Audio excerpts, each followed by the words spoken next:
মাত্র অল্প কিছু উপাদান দিয়ে বানিয়ে ফেললাম বাসায় তৈরি খুবই মজাদার একটি বার্গার। তো আপনারা কিভাবে তৈরি করবেন দেখতে চাইলে পুরো ভিডিওটি দেখুন।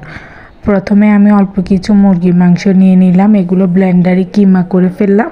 তারপর এখানে পেঁয়াজ, কাঁচামরিচ এবং টমেটো দিয়ে ভালো করে মাখিয়ে নিলাম। এরপর আদা, রসুন, হলুদ, মরিচ, লবণ এবং টমেটো সস দিয়ে ভালো করে মিশিয়ে নিলাম।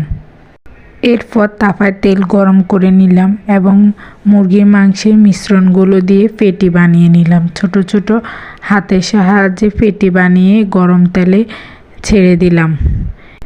এক পাশ হওয়ার পর উল্টিয়ে দিলাম অন্য পাশ হওয়ার জন্য। এরপর ভালো করে এগুলোকে ভাজি করে নিলাম। ভালো করে ভাজি করার পর এগুলো একটি প্লেটে নামিয়ে নিলাম।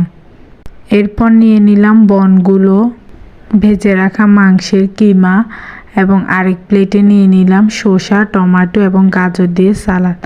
আর এগুলো হচ্ছে আমাদের বাসায় তৈরি সস। এই রেসিপিটি পেতে চাইলে পরের ভিডিওটি দেখুন কিভাবে আমার আম্মু বাসায় টমেটো সস তৈরি করে।